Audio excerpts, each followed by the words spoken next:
Hello, today I'll read from the book of 2 Samuel, the chapter 3. Chapter 2 was about David, that he was anointed as the anointed king over Judah, and then it was the fight between the David family and Saul family. Saul died, but his family still remained, some of them, and one of his kids, he was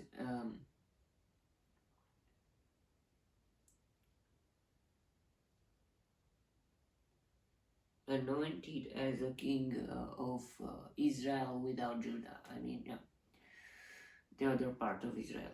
Now let's read the chapter 3 to see what's happening next. And we saw that Azael followed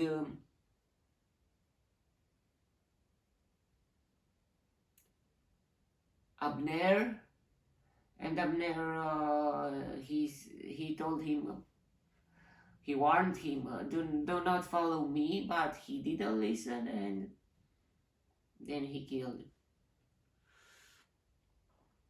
After that, yeah, let's see what's happening. The war between the house of Saul and the house of David lasted a long time. David grew stronger and stronger, while the house of Saul grew weaker and weaker. Sons were born to David in Hebron.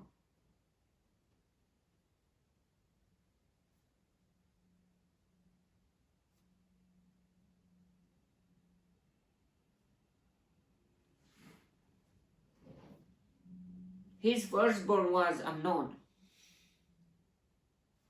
the son of Ahinoam of Jezreel. His second Joab, the son of Abigail, the widow of Nabal of Carmel. The third, Absalom, son of Maacah,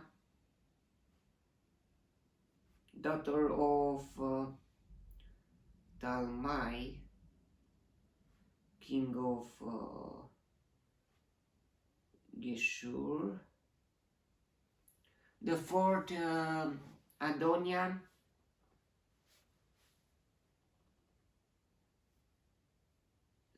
the son of Haggith. The fifth, Shephatiah, the son of Abital. And the sixth, Ithream, the son of David's wife Eglah.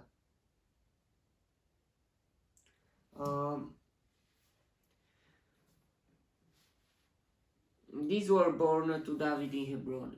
I don't like David because he don't choose a woman to be his wife, but choose lots of women women, and we see that issue on Solomon too.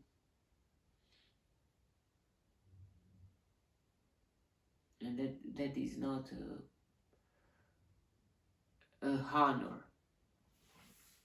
Okay, now let's continue. During the war between the house of Saul and the house of David, Abner had been strengthening his own position in the house of Israel, in the house of Saul. Now Saul had a concubine named Rizpah, daughter of Aiah. And Ishbosheth said to Abner, "Why did you sleep with my father's concubine?" Saul died. And of course, I think Saul chose beautiful women, and they were widows now. Widows. I mean, they didn't had child, I think. But Ishbosheth don't like that Abner was sleeping with my father's concubine, his father's concubine. Abner was very angry because of what Ishbosheth said, and he answered, "Am I a dog's head on Judah's side? This very day I am loyal to the house of your father Saul and to his family and friends. I haven't handed you over to David. Yet now you accuse me of an offense involving this woman. May God deal with Abner, but be it ever so severely, if I do not do for David what the Lord promised him on oath, and transfer the kingdom from the house of Saul, and establish David's throne over Israel and Judah from Dan to Beersheba." Wow, everyone knew that God chose David to be the king. Ishbosheth did not dare to say another word to Abner because he was afraid of him. Then Abner sent messengers on his behalf to say to David, "Whose land is it? Make an agreement with me, and I will help you bring all Israel over to you." "Good," said David. "I will make an agreement with you, but I demand one thing of you. Do not come into my presence unless you bring Michal, daughter of Saul, when you come to see me." Then David sent messengers to Ishbosheth, son of Saul, demanding. Michal was his first woman. But now look what happened.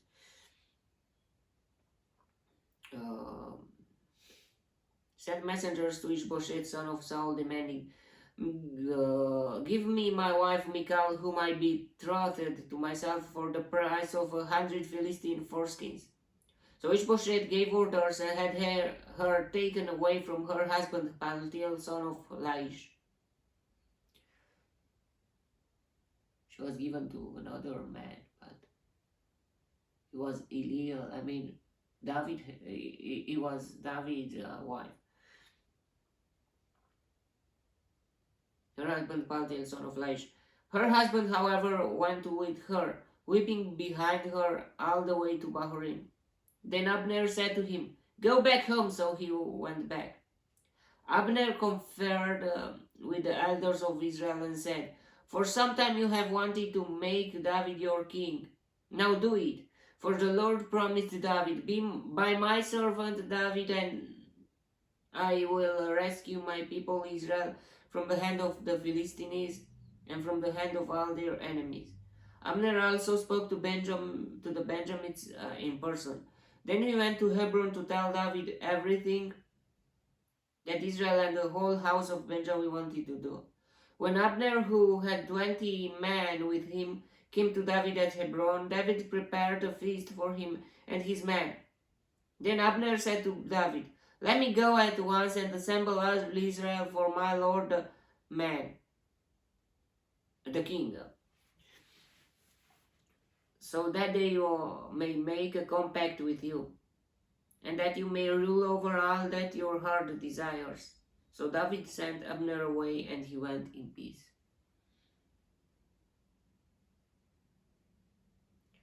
Just then David's men and Joab returned from a raid and brought with them a great deal of plunder. But Abner was no longer with David in Hebron, because David had sent him away and he had gone in peace.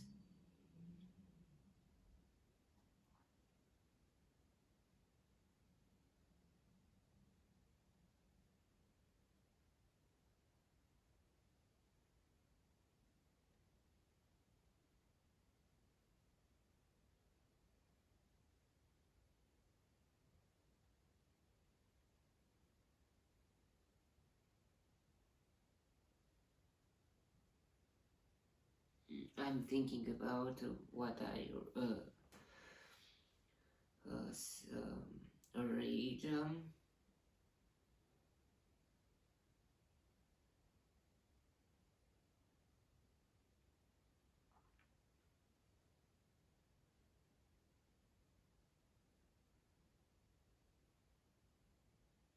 Just then David's men and Joab returned from a raid and brought with them a great deal of plunder. But Abner was no longer with David in Hebron because David had sent him away, and he had gone in peace. When Joab and all the soldiers with him arrived, he was told that Abner, son of Ner, had come to the king, and that the king had sent him away, and that he had gone in peace. So Joab went to the king and said, "What have you done? Look, Abner came to you. Why did you let him go? Now he is gone. You know Abner, son of Ner, he came to deceive you and observe your movements and find out everything you are doing." Joab then left David and sent messengers after Abner, and they brought him back from the well of Sirah. But David did not know it. Now when Abner returned to Hebron, Joab took him aside into the gateway, as though to speak with him privately, and there to avenge the blood of his brother Asahel, Joab stabbed him in the stomach, and he died. Later, when David heard about this, he said, I and my kingdom are forever innocent before the Lord concerning the blood of Abner, son of Ner. May his blood fall upon the head of Joab and upon all his father's house." And he cursed them. May Joab's house never be without someone who has a running sore or leprosy, or who leans on a crutch, or who falls by the sword, or who lacks food. Joab and his brother Abishai murdered Abner because he had killed their brother Asahel in the battle at Gibeon. Then David said to Joab and all the people with him, "Tear your clothes and put on sackcloth and walk in mourning in front of Abner." King David himself walked behind the bier. They buried Abner in Hebron, and the king wept aloud at Abner's tomb. All the people wept also. The king sang his lament for Abner. "Should Abner have died and the lawless die? Your hands were not bound, your feet were not fettered. You fell as one falls before wicked men." And all the people wept over him again. Then they all came and urged David to eat something while it was still day. But David took an oath, saying, "May God deal with me, be it so severely, if I taste bread or anything else before the sun sets."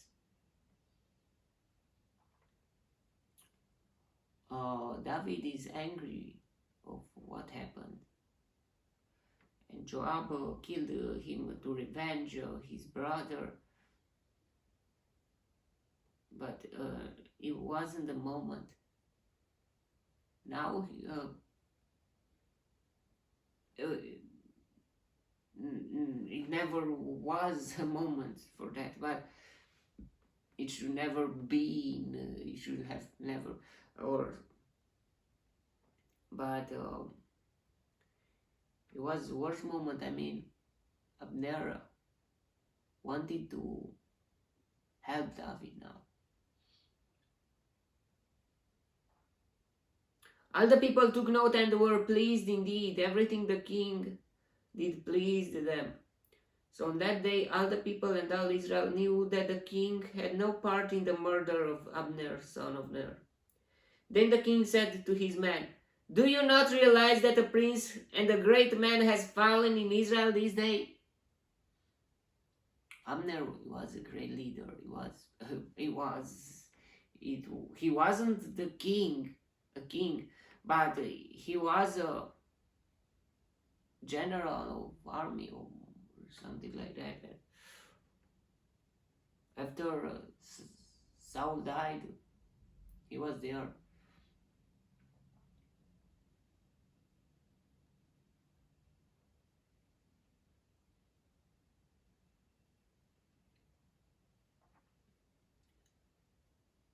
And today, though I am the anointed king, I am weak, and these sons of Zeruiah are too strong for me.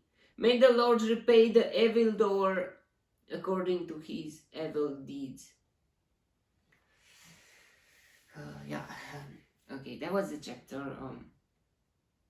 Joab and other I didn't want to be king. He wanted to be a commander. Some people know their place and they like that place. The commander of army. To be a king, guys, more responsibility. Uh,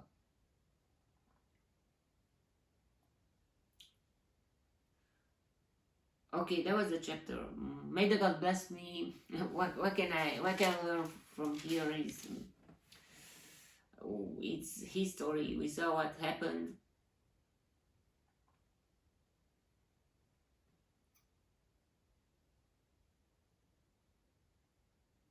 And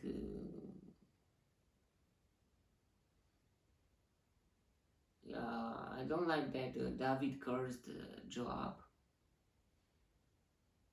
Didn't he knew that he revenged his brother or something like that?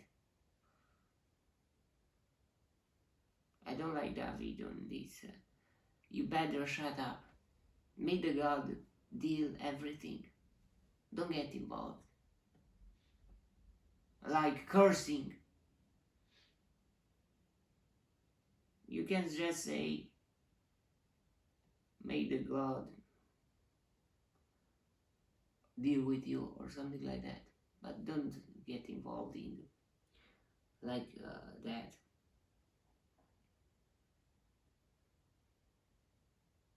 Or may the God punish you or something.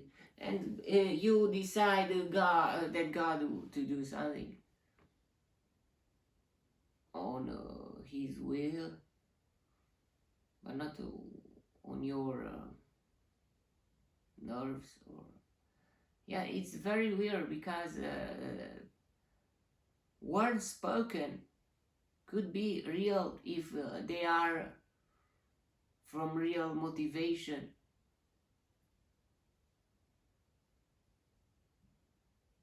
If you have a will, yeah, we are like we are created from God image. I mean, like God. And when God said, "Let there be light," it was light. Let there be, and He created the world, this universe, by words. So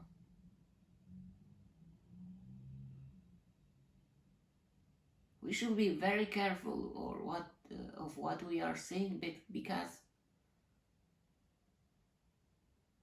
if we say something we truly will it, maybe it will happen, and we are responsible for that in part. Yeah, it's more complicated. If you are under God's protection, God protection, even someone curses you without His will, uh, it will not touch you. But if you're not, we don't know. Okay, yeah, that was the chapter.